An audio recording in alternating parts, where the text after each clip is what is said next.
مالِك بس يا مسك زعلانة ليه كده؟ مالِك بس يا مسك متعصبة ليه يا حبيبتي؟ أنا يا ماما تعبت من صاحبتي مريم خلاص. حاولت معاها أفهمها إن في تصرفات بتضايقني وطلبت منها ما تعملهاش وهي برضه بتعملها، وفي الآخر تقول سامحيني.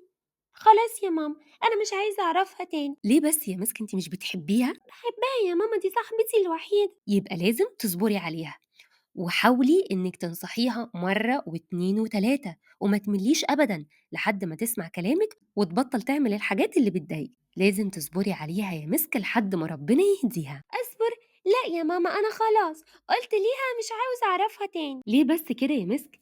اهدي بس وصلّي على النبي صلى الله عليه وسلم كده، وتعالي أحكي لِك قصة عظيمة جدًا هتعلّمِك الصبر وإزاي تتحكمي في غضبِك وفي عصبيتِك. قصة مين يا ماما؟ قصة سيدنا يونس ذا النون عليه السلام. مين هو سيدنا يونس؟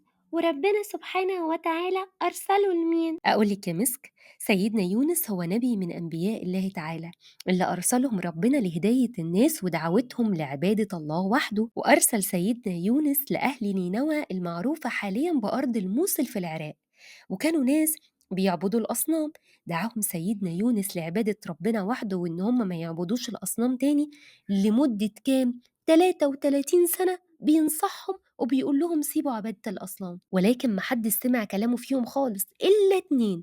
تتخيلي تفضلي تنصحي قرية كبيرة 33 سنة ما يسمعش كلامك منها غير 2 بس، والباقي كلهم وقفوا ضده، وكانوا كل ما يدعوهم لترك الأصنام وعبادة ربنا سبحانه وتعالى وحده كانوا بيزيدوا في كفرهم وعنادهم وتمسكهم بعبادة الأصنام. وبعد كده يا ماما سيدنا يونس عمل إيه؟ سيدنا يونس غضب جدًا وحس باليأس الشديد، وحس إنه خلاص وما فيش أمل خالص إن هم يآمنوا بربنا سبحانه وتعالى، واستسلم سيدنا يونس وقرر إنه يخرج برّه البلد، وأخد القرار لوحده من غير ما يرجع لمين؟ من غير ما يرجع لربنا سبحانه وتعالى، وما كانش فاكر سيدنا يونس إنه كده هيغضب ربنا، وربنا سبحانه وتعالى بيقول لنا في القرآن: وذا النون إذ ذهب مغاضبًا فظن أن لن نقدر عليه فنادى في الظلمات أن لا إله إلا أنت سبحانك إني كنت من الظالمين. وبعدين يا ماما سيدنا يونس راح فين؟ سيدنا يونس يا مسك مشي لحد الشاطئ ولقى نفسه وسط ناس في سفينة، فطلب منهم إن هو يركب معاهم السفينة ويسافر معاهم، فلما حسوا في طيبته وإن هو شخص صالح فوافقوا إن هو يركب معاهم السفينة. وكمان سيدنا يونس دعاهم لعبادة ربنا، والغريب إن هم سبحان الله آمنوا بيه وعرفوا إن هو نبي. ولما السفينة بقت في عرض البحر، البحر اشتد جدا والرياح والأمواج هاجت وأصبحت عالية جدا، فوقتها كان عندهم عادة لازم يطبقوها، لو البحر هاج وبقى الأمواج عالية جدا على السفينة لازم يضحوا فرد من أفراد السفينة ده يرموه في البحر، وكانوا وقتها علشان ما يصدموش حد بيعملوا قرعة، والاسم اللي يطلع في القرعة دي هو اللي هيترمي في البحر. يا ماما دي حاجة مخيفة خالص. وابتدوا يا مسك يعملوا القرعة، وبعد ما عملوا القرعة يطلع سيدنا يونس عليه السلام هو اللي عليه الدور، فقالوا ازاي؟ ده إنسان صالح وشخص طيب ونبي من أنبياء الله، فرفضوا وعادوا القرعة تاني، ويطلع برضو سيدنا يونس عليه السلام، يعادوها تالت ويطلع برضو سيدنا يونس عليه السلام. فسيدنا يونس حس إن ده أمر من ربنا سبحانه وتعالى، لحد ما قرر هو بنفسه سيدنا يونس إن هو يرمي نفسه في البحر، وهو واثق إن ربنا سبحانه وتعالى هينجيه من الغرق والهلاك. طب حصل إيه يا ماما لقوم سيدنا يونس بعد ما سابهم وخرج غضبان منهم؟ سيدنا يونس كان قال لقومه إنه هيرسل عليكم ربنا سبحانه وتعالى عذاب شديد، وما كانوش مصدقينه وكانوا مصرين على الكفر، ولكن بعد خروج سيدنا يونس عليه السلام ظهرت بوادر العذاب، والسماء اتملت بالسحب السوداء والدخان الكثيف اللي نزل عليهم وغطى أسطح بيوتهم، وهنا صدقوا إن ده العذاب اللي قال عليه سيدنا يونس، وإنه بالفعل ده معناه هلاكهم، فراحوا يدوروا على سيدنا يونس علشان يلحقهم من اللي هم فيه، فلما ما لقوهوش راحوا للاتنين اللي أسلموا اللي كانوا شيوخ كبار وقالوا لهم إيه المطلوب مننا وإيه حل مشكلتنا دلوقتي، فأرشدوهم لطريق التوبة، فجمعوا كل الناس اللي في المدينة، نسائهم بأطفالهم بشيوخهم بحتى حيواناتهم، إن هم يطلعوا بثياب قديمة ولبس قديم متضرعين لربنا سبحانه وتعالى وبيتوبوا إليه وبيأسلموا، وأسلمت قرية سيدنا يونس كلها في يوم واحد بس، بعد ما فضل سيدنا يونس يدعوهم لعبادة ربنا سبحانه وتعالى 33 سنة. شوف يا مسك، لو كان سيدنا يونس صبر بس يوم واحد كان أمنت المدينة كلها.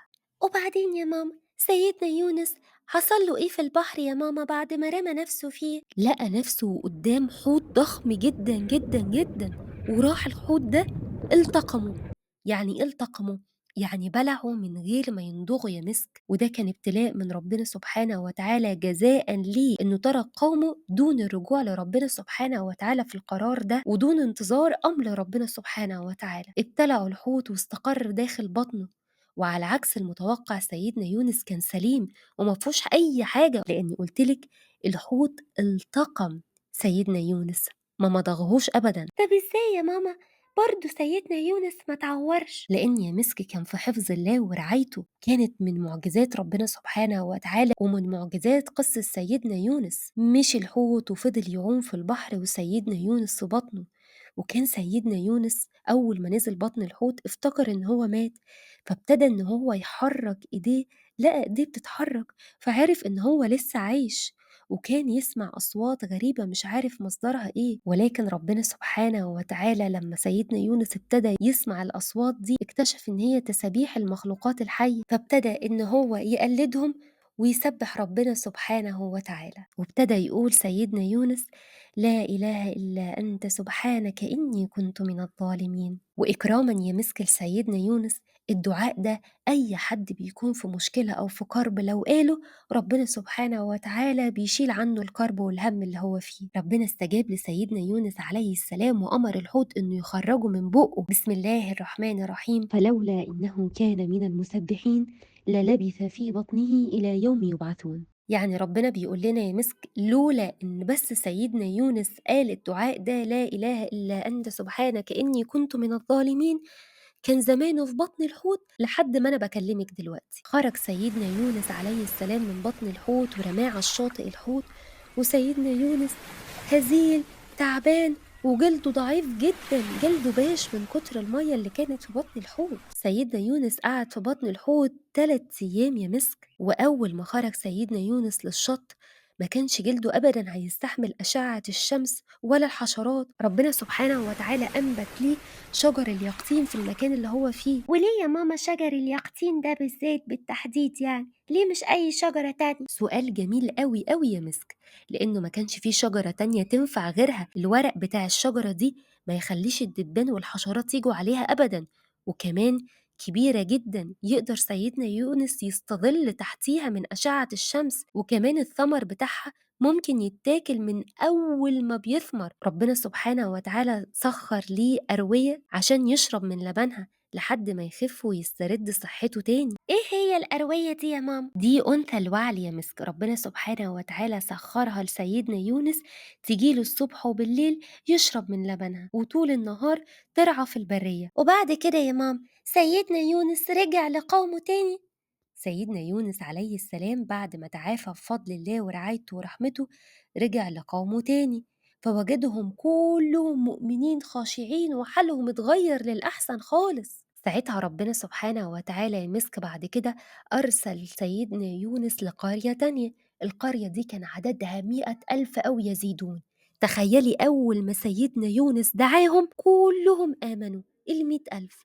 فشفتي يا مسك عوض ربنا سبحانه وتعالى. اتعلمتي ايه بقى يا مسك من قصة سيدنا يونس؟